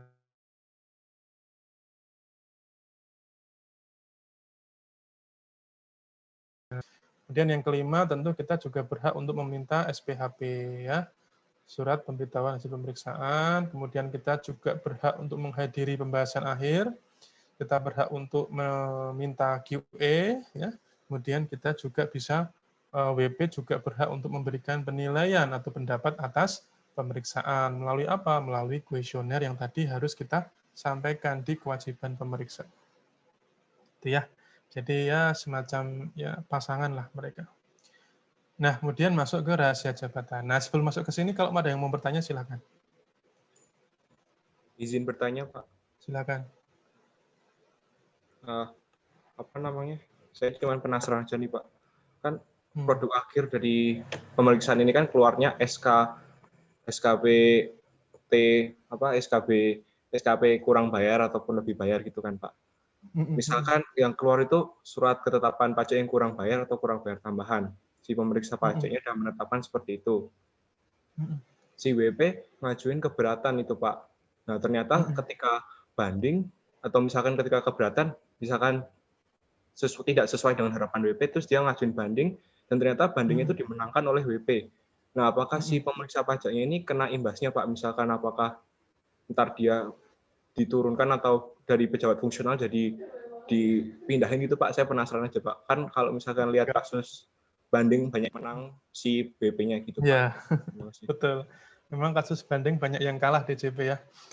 Begini, nanti kita akan belajar setelah ini. Nanti setelah ini ada pembahasan terkait dengan bahwa pemeriksa pajak itu selama dia ketika bertugas itu sesuai dengan peraturan, ya, tidak dalam rangka menguntungkan dirinya sendiri, maka dia tidak dapat diberi sanksi. Dalam hal ini sanksi pidana. Jadi sebenarnya ketika memang dia sudah melaksanakan semuanya sesuai dengan undang-undang, tapi kemudian saat dibanding itu kalah, itu sebenarnya tidak mutlak kesalahan dia. Karena bisa jadi hakim pengadilan pajaknya juga punya pandangan berbeda, begitu ya Hidayat ya. Akan nggak fair kalau sebenarnya kalahnya DJP itu karena adanya perbedaan pendapat si hakim tadi. Hakimnya yang beda kok ketika kalah kok yang disanksi malah pemeriksanya kan nggak fair. Nah, untuk mengukur itu pun juga susah itu. Dari mana kita tahu bahwa kesalahan itu adalah kesalahan dari pihak pemeriksa? Karena ketika ada keberatan pun si penelaah keberatan itu sudah memutuskan menolak seperti apa yang diputuskan oleh si pemeriksa. Nah, itu salahnya penelaah keberatan atau salahnya si pemeriksa, kan kita nggak tahu ya. Jadi terbitnya SKPKB itu ya, itu kan bisa dikeberatan sama WP. Nah, keberatan itu bukan keberatan ke pemeriksanya, bukan, tapi keberatannya ke Kanwil. Jadi misalnya KPP memeriksa wajib pajak, dia menerbitkan SKPKB. Nah, ketika WP keberatan itu bukan ke KPP tapi ke Kanwil, karena dia yang punya penelaah keberatan PK itu namanya ada di Kanwil. Dia tugasnya adalah menelaah keberatan. Misal ada keberatan, dia telaah tuh. Nah, dia bisa tuh menolak, menerima sebagian atau menerima seluruhnya. Nah, ketika tadi kamu dalam skenario kamu tadi adalah ketika keberatan itu ditolak, praktis kan ada orang lain yang berperan di situ, yaitu si PK tadi, menelaah keberatan tadi. Nah, ketika nanti kemudian maju ke banding, kemudian ternyata di banding itu kalah, nah kita nggak tahu nih apakah kalah itu karena hakimnya itu punya pandangan berbeda terhadap kasus itu, atau karena penelaah keberatannya itu yang salah karena dia menolak si keberatan tadi, atau salahnya pemeriksa karena dia menerbitkan SKPKB. Kita nggak bisa ukur itu, Hidayat ya. Jadi makanya ketika mereka yang ada dalam garis itu, mereka memegang teguh kode etik, mereka bekerja sesuai dengan peraturan, maka sebenarnya tidak bisa disalahkan. Gitu ya. Oke, ada lagi? Terima kasih Pak atas jawabannya. Ya, sama-sama. Pak, izin bertanya, Pak. Ya, silakan. Misalnya hasil pemeriksaan itu ternyata SKPLB dibayar gitu, Pak. Itu apakah bisa menghentikan pemeriksaan? Soalnya kan tugas WP itu menghimpun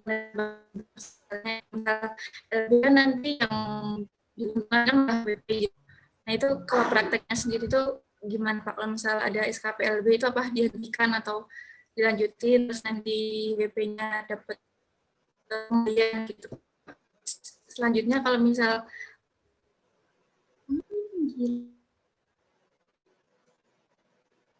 Halo, Ulfi? Putus-putus, Vi?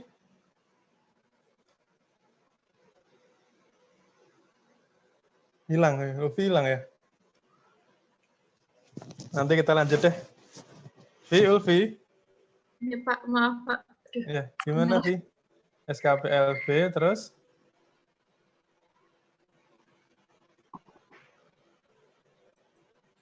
Nah, kalau misalnya hasilnya itu lebih bayar, itu apakah bisa menghentikan pemeriksaan gitu Pak? Soalnya kan kalau tes pemeriksaan, kalau misal lebih bayar kan nanti WP-nya yang dapat pengembalian gitu Pak. Nanti itu dihentikan di tengah-tengah atau dilanjutin terus nanti WP. Oh ya. Gini ya Vi.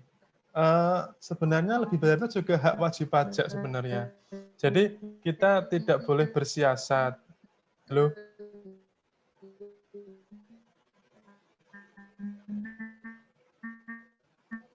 Vi? Are you talking right now?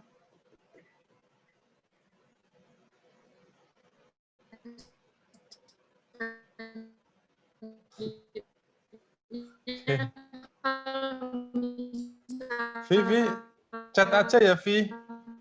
Ulfi, tolong ditulis di chat ya, nanti saya bacakan. Nanti saya lanjut dulu, kamu mungkin bisa tulis pertanyaannya via chat. Hilang ya dia. Oke, kita lanjutkan ya teman-teman. Oke, rahasia jabatan ya. Rahasia jabatan ini akan korelasi dengan tadi pertanyaan terkait dengan tenaga ahli ya, tenaga ahli. Nah, di sini ada map, ada sebuah pemetaan terkait dengan pasal 34 Undang-Undang KUP ya, Undang-Undang KUP itu terkait dengan kerahasiaan. Nah, intinya adalah pejabat dan juga tenaga ahli itu dia dilarang memberikan, memperlihatkan informasi atau data tentang wajib pajak kepada pihak yang lain. Ya, ada larangan. Tetapi ketika mereka ini, pejabat dan tenaga ahli ini mau memberikan data, itu harus ada izin tertulis dari Menteri Keuangan. Ya. Nah, nanti izin ini bisa dipakai untuk di pengadilan, ya, bisa juga dipakai untuk untuk kegiatan lain yang memang itu terkait dengan pihak-pihak yang sudah ditunjuk, gitu ya. Nah, dalam sidang, ya, dalam persidangan itu hakim bisa meminta. Jadi ketika ada perkara pidana maupun perdata itu hakim bisa meminta untuk memberikan atau memperlihatkan informasi terkait wajib pajak. Misalnya ada clash ya, ada sebuah ada sebuah kasus ya perdata misalnya antara dua orang si A dan si B begitu. Si A itu merasa pernah memberikan hutang kepada si B ya, dan ketika si B itu ditagih, si B tidak pernah mau bayar dengan alasan si B tidak punya harta, tidak punya penghasilan gitu ya.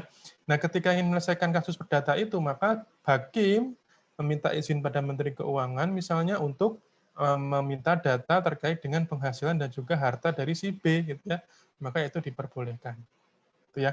Syaratnya adalah hakim harus memenuhi syarat terkait dengan siapa sih namanya ya, kemudian keterangan yang diminta apa saja, apakah itu harta, apakah itu penghasilan ya, kemudian kaitannya apa dengan perkara yang sedang diminta. Nah, itu harus dijelaskan.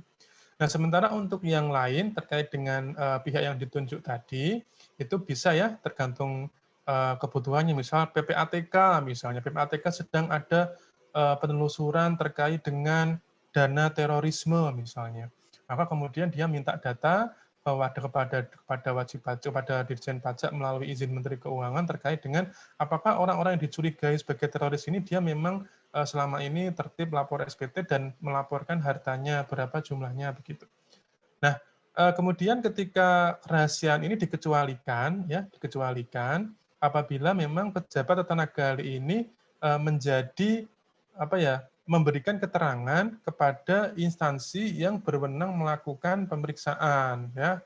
Misalnya BPK ya, BPKP ya. Namun itu hanya bersifat umum, bukan detail penghasilan, harta, keluarga, enggak seperti itu, tapi umum. Misal nama, NPWP, alamat, merek, kegiatan, kemudian penerimaan pajak nasional, penerimaan pajak per kanwil, per KPP, per jenis pajak, per klasifikasi usaha, jumlah WP, Kemudian ada juga tunggakan pajak nasional, tunggakan pajak berkanun. Ini sifatnya umum saja, itu boleh dikecualikan. Tetapi ini hanya dalam lingkup pemeriksaan BPK atau BPKP ya, atau Ijen misalnya. Itu. Nah, kemudian ada juga sanksi pelanggaran pasal 34. Jadi tadi ketika pejabat atau si tenaga ahli tadi melakukan pelanggaran, yaitu dia membocorkan data atau informasi, maka kemudian dia dikenakan pasal 41 ya, pasal sanksi pelanggaran ini. Pertama kalau dia alpa, kalau dia tidak sengaja ya alpa, dia diancam untuk pidana kurungan maksimal 1 tahun ya. Jadi kalau kurungan itu kalau penjara tapi di bawah 1 tahun, penjara tapi 1 tahun ke bawah itu namanya kurungan ya. Kemudian kalau yang sengaja ya, sengaja maka dia diancam pidana penjara maksimal 2 tahun dan denda 50 juta. Gitu ya. Nah, ini berlaku bagi pejabat maupun si tenaga ahli. Pejabat maksudnya ya ada pejabat fungsional ya, pejabat struktural ya. Maka pemeriksa pajak masuk dalam pejabat fungsional.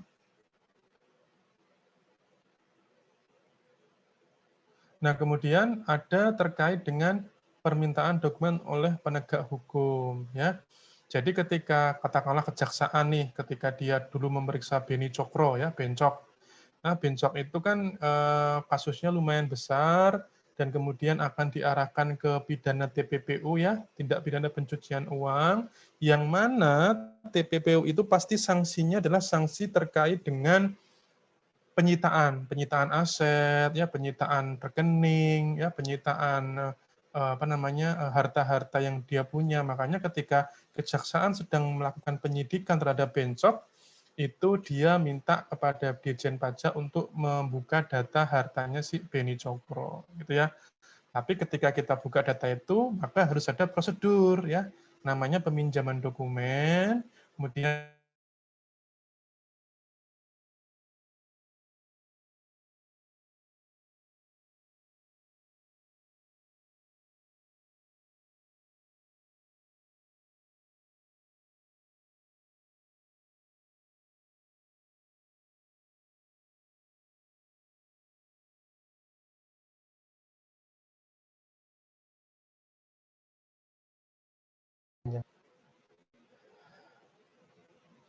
tahun depan atau bagaimana?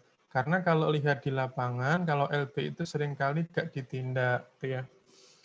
Pertama, tentu ketika wajib pajak itu dia menyampaikan SPT, ya, SPT sifatnya LP, itu dia akan memilih apakah lebih bayarnya itu akan direstitusi, ya, dikembalikan tunai, atau akan dikompensasi ke masa pajak atau tahun pajak berikutnya, gitu ya. Nah, biasanya ketika wajib pajak itu dia menconteng atau mencentang kolom kompensasi ke masa pajak atau tahun pajak berikutnya, itu akan disingkirkan dulu, tidak diperiksa, karena tidak akan ada uang dari negara yang keluar, ya, tidak akan ada pencairan dari uang dari negara untuk si LB ini, ya. Tetapi ketika dalam SPT itu kemudian dia dicentang restitusi atau minta dikembalikan, maka itu diperiksa. Jadi terkait dengan LB ini pertanyaannya menjadi apakah jika SKP LB itu dikembalikan atau tidak? Iya, dikembalikan. Nanti akan menggunakan mekanisme SPMKP, surat perintah membayar kelebihan pajak. Itu ada, gitu ya. Dan tidak dihentikan karena LB itu adalah haknya wajib pajak, ya. Kita tidak boleh menahan haknya wajib pajak. Semakin kita tahan, maka kita akan dibebankan oleh yang namanya imbalan bunga, ya. Imbalan bunga itu harus kita bayar sebagai kompensasi kita menahan uang dari wajib pajak tadi, gitu ya. Nah, kalau di lapangan LB itu seringkali nggak ditindak, itu mungkin karena kita harus melihat apakah LB-nya itu dicontreng bagian kompensasi atau dicontreng bagian restitusi. Gitu ya. Kalau yang bagian restitusi seharusnya itu diperiksa, karena itu adalah mekanisme standar. Kecuali memang ada pengembalian pendahuluan, ya, ada satu program dulu zaman awal-awal Pak Jokowi naik kan untuk menggait investor, ada namanya pengembalian pendahuluan. Nah, itu biasanya dikembalikan dulu uangnya, nanti pemeriksaannya itu di akhir, ya. Karena untuk menggerakkan perekonomian, maka pengembaliannya dilakukan terlebih dahulu, dan itu sangat berisiko sebenarnya. Tapi karena itu keputusan pemerintah, maka harus kita jalankan. Gitu ya, Ulfi. Semoga menjawab pertanyaannya. Oke, kita lanjutkan. Makasih ya, Pak. Ya. Maaf tadi sinyalnya jelek. Nggak apa-apa. Oke, sekarang kita lihat terkait dengan pembatalan hasil pemeriksaan. Jadi di pasal 36 ayat 1 Undang-Undang KUP dan juga dalam PMK Tata Cara, itu diatur tentang pembatalan. Jadi sebenarnya hasil pemeriksaan atau SKP itu bisa dibatalkan. Kenapa kok bisa? Itu bisa dibatalkan dalam hal ketika pemeriksaannya itu dilakukan tanpa menyampaikan SPHP tadi ya, surat pemberitahuan hasil pemeriksaan. Kemudian juga ketika pemeriksaan itu tanpa adanya pembahasan akhir hasil pemeriksaan. Itu bisa dibatalkan. Ketika itu dibatalkan, maka prosesnya akan diulang, tetapi diulangnya mulai dari ketika menyampaikan SPHP atau menyampaikan pembahasan, tergantung mana yang belum dilakukan. Ya. Misal yang dilakukan itu yang belum itu cuma terkait dengan pembahasan akhir, itu belum dilakukan, maka itu diulang dari situ. Ya. Kita terbitkan surat undangan untuk pembahasan akhir gitu ya. Seperti itu. Nah, kecuali untuk yang restitusi pasal 17 B ayat 1 ya, di catatan di bawah kiri bawah itu, di situ ada ketika memang SKP itu restitusi 17 B ayat 1 ya, dan dia jangka waktunya itu belum 12 bulan terlewati, maka SKP-nya langsung diterbitkan sesuai dengan pembahasan akhir. Jadi tidak perlu ada pembahasan akhir lagi. Tidak perlu ada proses pengulangan lagi, tapi sesuai dengan pembahasan akhir, kita laksanakan pembahasan akhirnya dulu. Ya. Misal dibatalkan karena tidak ada pembahasan akhir, maka kita langsung adakan pembahasan akhir, setelah itu nanti kita tetapkan SKP-nya sesuai dengan pembahasan akhir. Tapi kalau sudah lewat 12 bulan, maka SKP-nya itu sesuai dengan lebih bayar yang dicantumkan WP dalam SPT-nya. Gitu ya. Ini yang terkait dengan 17 ayat 1. Nah, ini terkait dengan gugatan ya. Jadi gugatan ini disampaikan WP terkait dengan tidak sesuaian prosedur atau tata cara ya. Dan ini diajukan kepada pengadilan pajak sama. Jadi bedanya dengan banding adalah kalau banding itu yang dipermasalahkan adalah terkait dengan materialnya, terkait dengan kurang bayarnya. Misal SKPKB terbit 1 miliar, dia keberatan ditolak, dia banding ke pengadilan pajak, dia ingin either mengurangi 1 miliar menjadi 500 atau ingin benar-benar menghapus 1 miliarnya gitu kan ya. Sehingga yang dipermasalahkan adalah permasalahan terkait dengan nominalnya. Tapi kalau gugatan itu dia terkait dengan prosedurnya. Jadi meskipun belum ada keberatan, misal baru terbit aja SKPKB terbit jebret gitu ya, kita nggak perlu proses keberatan dulu, kita langsung aja proses gugatan bahwa ini cacat loh, ini prosedurnya tidak sesuai dengan aturan. Jadi itu gugatan ya, bedanya dengan banding seperti tadi. Nah kemudian terkait dengan aparat pajak yang menjalankan kewenangan jabatan tidak dipidana. Nah ini tadi yang saya sampaikan ya, ketika pemeriksa pajak itu dia sudah punya itikat baik, kemudian dia sesuai dengan peraturan perundang-undangan, maka dia tidak boleh dituntut ya.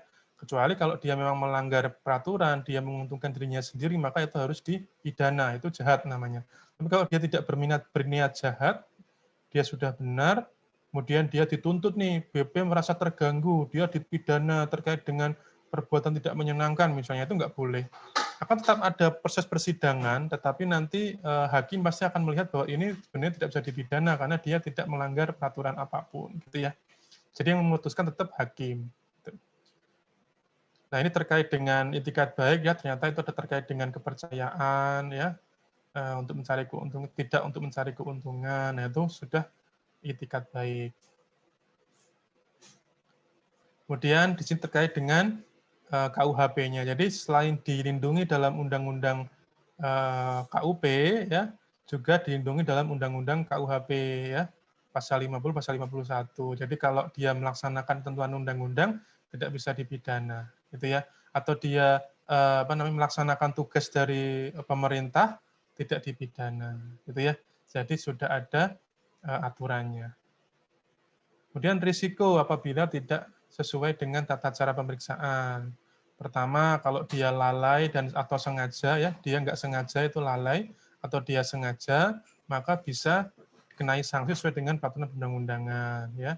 Kemudian kalau dia sengaja bertindak di luar kewenangan, gitu ya. Kalau tadi kan lalai dan sengaja menghitung atau menetapkan pajak tidak sesuai, ya, menghitung, menetapkan pajak tidak sesuai, maka kenakan sanksi. Ya. Tapi kalau dia sengaja bertindak di luar kewenangan, maka dia diadukan ke unit internal Kementerian Keuangan, namanya IJEN, Inspektorat Jenderal, gitu ya. Nah, kemudian tindak pidana nih. Nah, tentu ada banyak ya. Umum juga bagi PNS ya, banyak PNS yang melakukan kejahatan ini, misalnya ada penggelapan ya, pidana 7 tahun atau 4 tahun ya. Bedanya apa ya? Bedanya kalau ini menggelapkan ya. Kemudian kalau yang ini dia, kalau ini menggelapkan uang ya, menggelapkan uang atau surat berharga. Kalau yang ini dia menggelapkan barang ya, milik orang lain ya, memiliki barang ya. Terus, kemudian pemerasan ya, pemerasan yaitu menguntungkan diri sendiri ya dengan menyalahgunakan kewenangan, dia memaksa orang untuk memberikan sesuatu. Nah, ini memeras. Kemudian pemerasan juga dalam KUHP ya. Di sini pemerasan dalam 423 KUHP, di sini pemerasan di 425 KUHP ya. Bedanya apa? Bedanya kalau di sana tadi terkait dengan apa? Memaksa ya. Kalau ini meminta. Kemudian terkait dengan meminta masuk ya tanpa adanya surat perintah atau tanpa adanya surat izin, itu juga pidana. Jelas ya, memasuki wilayah orang lain tanpa izin. Kemudian ada juga penghinaan ya. Jadi kalau kita misal katakanlah emosi nih, wajib pajaknya nggak mau ngaku, terus kita menghina dia, nah itu hati-hati, nggak boleh kena pidana. Kemudian nih, perbuatan tidak menyenangkan. Kalau kita ternyata melakukan hal-hal yang sifatnya kekerasan atau sifatnya mengganggu, nah itu bisa dituntut ini ya. Kemudian tentu terkait dengan korupsi ya. Korupsi ini sangat umum ya. Ini korupsi ya dalam Undang-Undang Tipikor, Undang-Undang 3199 diubah terakhir dengan Undang-Undang 20 2001, maksimal pidana penjara seumur hidup ya, minimal 4 tahun, maksimum 20 tahun ya. Jadi kita belum menganut hukuman mati buat koruptor ya, masih penjara seumur hidup.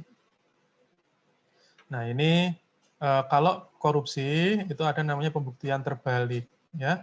Jadi kalau kalian korupsi misalnya, itu jaksa nggak perlu repot-repot mencari bukti bahwa kalian korupsi, tetapi kalian sendiri yang harus membuktikan bahwa harta yang kalian dapatkan bukan dari hasil korupsi. Namanya pembuktian terbalik, gitu ya. Nah, gratifikasi juga sama ya, bahwa kalau dia nilainya 10 juta atau lebih, itu harus dibuktikan terbalik, gitu ya. Nah, ini yang terkait dengan gratifikasi, kalau di bawah 10 juta maka pembuktiannya oleh jaksa. Gitu ya. Nah, ini gratifikasi adalah pemberiannya bukan cuma uang, bentuknya ada pinjaman tanpa bunga, ya, tiket perjalanan, penginapan, wisata, pengobatan. Nah, ini semua bentuk gratifikasi. Tindak pidana aparat pajak diatur dalam 36A Undang-Undang KUP. Ya, jadi ini ada pidananya juga bagi pegawai pajak yang dia memeras atau mengambil keuntungan, gitu ya. Selesai. Ada yang mau bertanya, silakan.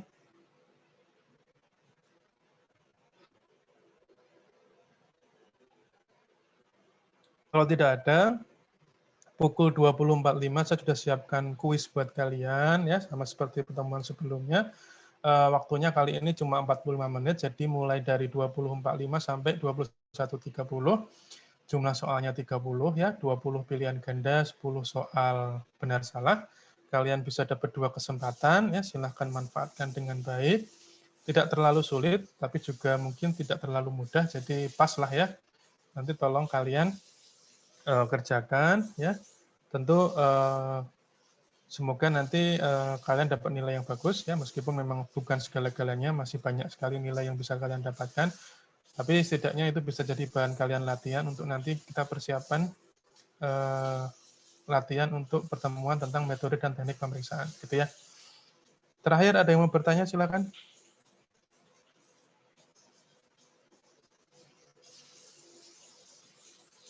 Tidak ada? Izin tanya lagi, Pak. Boleh, silakan. Tapi sebenarnya cuma penasaran aja sih, Pak. Tadi kan di kewajiban pemeriksa tuh salah satunya untuk menyampaikan kuesioner ke wajib pajak ya. Nah kan normalnya tuh pemeriksaan tuh konotasinya negatif ya Pak, sampai mengakses gadget pribadi, terus menyegel ruangan dan lain-lain. Nah kalau WP disuruh menilai proses pemeriksaan tuh bukannya pasti bakal dinilai jelek gitu ya Pak? Iya. Sama si WP-nya. Iya memang. Sebenarnya kuesioner itu memang untuk mengcapture sebenarnya seberapa sebenarnya itu bisa jadi masukan yang sangat berharga bagi kita. Ketika pun ternyata WP itu menilai jelek, berarti bisa dibilang itu adalah sebuah respon di mana memang ternyata pemeriksa pajak itu masih dinilai berwibawa gitu ya, masih dinilai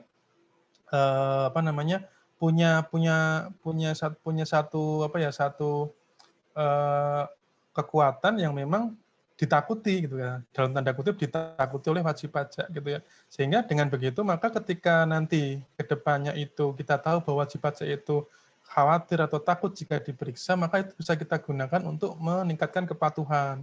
Jadi bisa jadikan kita sebagai bahan untuk senjata untuk mengancam lah, tanda kutip seperti itu. Nanti kalau Bapak tidak bayar, Bapak nanti masih ngeyel, nanti Bapak diperiksa loh. Nah, itu akan menjadi senjata kita untuk kemudian kita jadikan trigger agar mereka berpikir ulang, wah daripada saya diperiksa mendingan saya bayar, gitu sih. Jadi memang itu kuesioner itu digunakan memang untuk banyak hal. Kalau memang responnya positif ya kita apresiasi bahwa memang itu adalah bentuk keluasan pemeriksa dalam hal menjelaskan atau kemudian keluasan dia dalam hal untuk mencari informasi dan juga memberikan argumen yang tepat dan tak terbantahkan tanpa harus merasa WP itu didolimi lah begitu istilahnya. Tapi ketika dievaluasi jelek misalnya kok pemeriksaannya kok gini. Nah, itu tentu akan menjadi nilai juga bagi kita untuk bisa memberikan edukasi bahwa yang namanya pemeriksaan itu tidak pernah mudah loh. Pemeriksaan itu memang akan membebani kalian, akan membuat kalian akan semakin yang tadinya mungkin hanya kurang bayar 10 juta, bisa jadi malah ketika diperiksa bisa jadi 100 juta gitu ya. Itu sebagai media kita untuk bisa menilai nih kira-kira mau dibawa kemana nih arahnya. Mau ke arah pendekatan soft atau mau ke arah pendekatan hard. Gitu ya, Arta. Siap Pak, terima kasih. Oke, ada lagi silakan. Baik, kalau tidak ada, teman-teman ada. Silakan. Oke. Kalau tidak ada, ya silakan buka LMS-nya. Ya, saya akhiri pertemuan kita pada malam hari ini. Oh sorry, saya belum print screen, belum absen. Sebentar ya.